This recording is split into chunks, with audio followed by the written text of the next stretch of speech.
Hey, yeah. Welcome back to the Cross TV with your boy, The Cross, where we always keep it 100. Let's take this back. St. Louis. Sounds like they want to do something about these teen takeovers. So apparently they detained 23 kids because they put in effect a curfew and sound like they're not messing around. Let's take that dive. Police arrested nearly 24 minors in downtown St. Louis for violating a brand new curfew.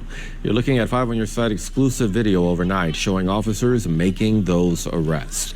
And we're just hours away from tonight's 10 p.m. curfew for minors downtown. And we're hearing from parents about the weekend enforcement. Here's Reagan DeTrolio.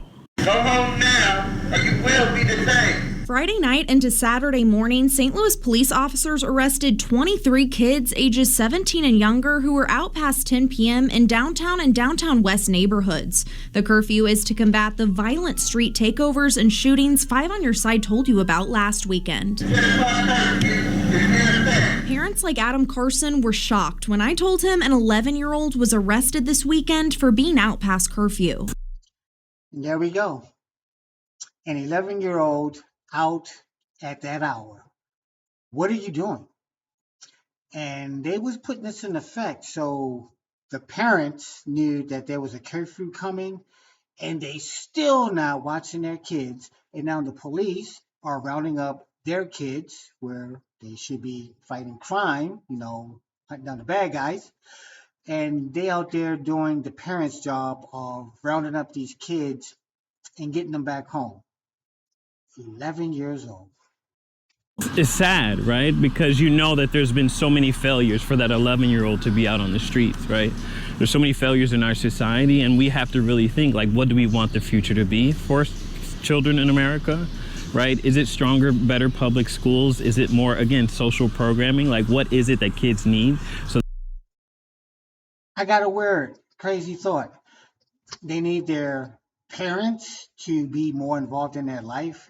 You can't keep putting it on the schools and after school programs, certain situations, but it's all about the parents. And seeing that you got 23 minors there, they got arrested. Where's the parents? they become productive members of society, and how do we make sure that those resources are available for them? Carson says these curfews are a short-term solution to a long-term problem. The hope is centered on building and fostering relationships so kids know there's places to go, there's alternatives. Sometimes it happens at the home, sometimes it's in schools or any sort of social programming that may be happening, that may be in existence. Like, how do you reinforce those and strengthen those in a way that helps kids just do things that are more productive? It's called getting a switch, getting a belt, getting a boot, getting something, and giving them a good old-fashioned whooping, like how we used to get. Everybody had a bad childhood.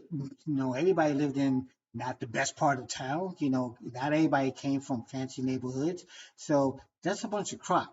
It all starts with putting that discipline in their butt. And it only comes one way. Parents.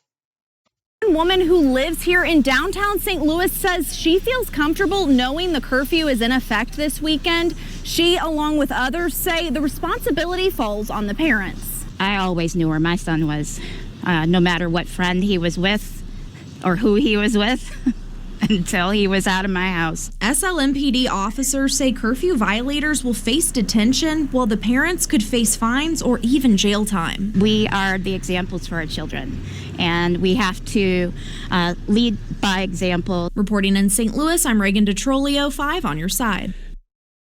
If they could just crop that and play that over and over again, wow, because she just said it, parents, we are the role models. So they take after what we're doing. So if you're not paying no attention, they're not going to pay us no attention. So that was beautiful. I know they said that it's only short term, but they really, really, really need to do that long term, because I really think that would actually make a difference. So let's see what happens. Let's see if crime goes down. Let's see if they actually hold these parents accountable, with those fines. Talking about that money. That's a good way to get somebody's attention. So as always, thanks for tuning in to the Cross TV with your boy. Until next time, I'm out.